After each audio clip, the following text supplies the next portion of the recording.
Magandang araw sa lahat. Ako si Michelle Bautista, ang inyong guro. At ang ating paksang tatalakay ngayong araw ay patungkol sa kakapusan at kakulangan. Una, ano nga ba ang kakapusan? Aking babasahin. Ang kakapusan. Ang kakapusan ay tumutukoy sa limitasyon sa mga pinagkukuha ng yaman na ginagamit sa paglikha ng mga produkto. Una, ano ang kakapusan?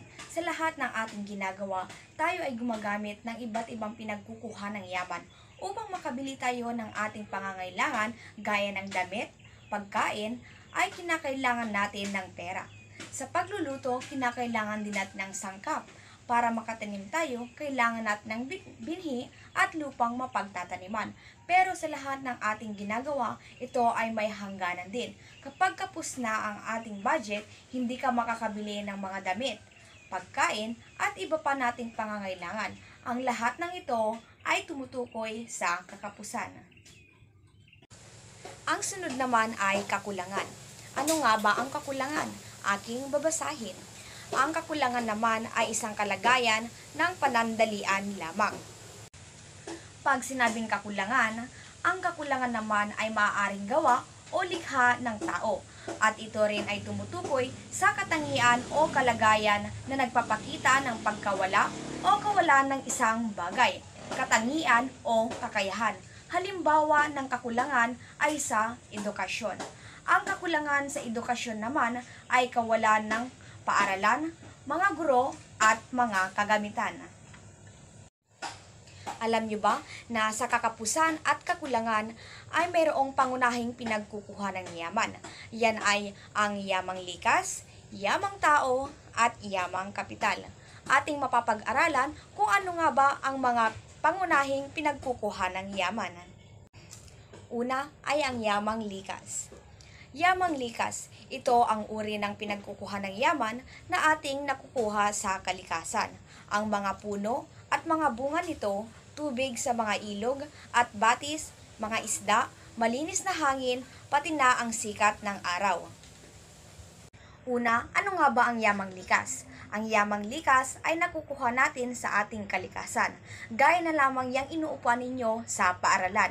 Yan ay nanggaling sa puno na makikita natin sa ating kalikasan. Kapag ang puno ay pinutol, matagal pa itong panahon bago ito tumubo ulit. Ang kahoy na nakukuha ng isang tao na ay sapat na para sa iba pang puno na gagamitin. Ayan ay tinatawag na yamang likas. Ang pangalawa naman ay ang yamang tao. Ang yamang tao, ito naman ay pinagkukuha ng yaman na galing sa lakas at abilidad ng mga tao. Masasabi rin na ang bahagi ng populasyon na nagtatrabaho ay uri ng yamang tao. Ano nga ba ang yamang tao? Ang yamang tao ay dumadating din sa kakapusan. Kung iisipin ay napakaraming tao dito sa ating mundo. Ang yamang tao ay nagpapakita din ng kakayahan ng isang tao. Hindi lahat ng tao ay nagiging guro, doktor, pulis, o iba pang mga trabaho. Para makakuha ng trabaho ay kinakailangang magsaray, mag-aral para makakuha ng sapat na kakayahan para sa trabaho. Na ito ay magampanan ang iba't ibang papel sa lipunan. At ang panghuling pangunahing pinagkukuha ng yaman ay ang yamang kapital. Ang yamang kapital, ito namang uri ng pinagkukuha ng yaman na nanggaling sa mga gawa ng tao na ginagamit upang gumawa ng iba't iba pang produkto o serbisyo.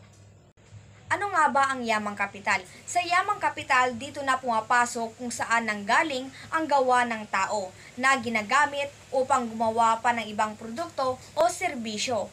Ang halimbawa ng yamang kapital ay ang makina, gusali at ang teknolohiya. Ang sunod naman ay ang mga suliraning pangproduksyon.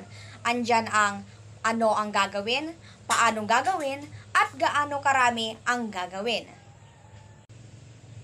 Una, ano nga ba ang gagawin? Mahalagang mabatid ng mga serbisyo at produkto sa isang ekonomiya. Okay, ano nga ba ang anong gagawin? Dahil sa kakapusan, kailangang isipin ng mabuti kung anong produkto at serbisyo ang gagawin. Halimbawa nito ay ang tubig. Ang tubig ay maaaring inumin, gamiting panligo, o gamiting panlinis. Yan ay tinatawag na anong gagawin sa isang produkto. Ang sunod naman ay paano ito gagawin. Paano ito gagawin? Sa paglikha ng mga produkto at serbisyo, ito ay may proseso na sinusunod. Kaya ano nga ba ang paano ito gagawin? Kailangan ding mamili kung tradisyonal ba o teknolohiya na paraan sa paggawa ng isang produkto. Gaya na lamang ng tubig, hindi siya pwede sa paraan na tradisyonal. Kaya ito ay kinakailangan sa teknolohiya. 'Di ba ang tubig ito ay nakalagay sa bottle?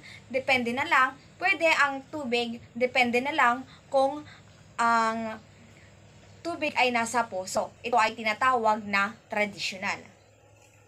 At ang panghuli naman ay gaano karami ang gagawin. Gaano karami ang gagawin? Ang dami ng produktong gagawin ay pagbibigay ng halaga sa yaman ng bansa. Gaano nga ba karami ang gagawin? Halimbawa, kung may bagyo ay kinakailangang talaga na maraming gawing tubig para sa mga tao na nasa evacuation center, 'di ba? Ang tubig na yon ay gagamitin nila para maibigay ang tubig sa evacuation center para sa mga taong nangangailangan ng kanilang tulong. Yan ay titignan nila kung gaano nga ba karami ang kanilang gagawin para ang kanilang produkto ay hindi masayang. Yan ay tinatawag na gaano ito karami. Hanggang dito na lamang ang ating aralin. Maraming salamat sa inyong panonood. Muli, ako si Michelle Bautista, ang inyong guro.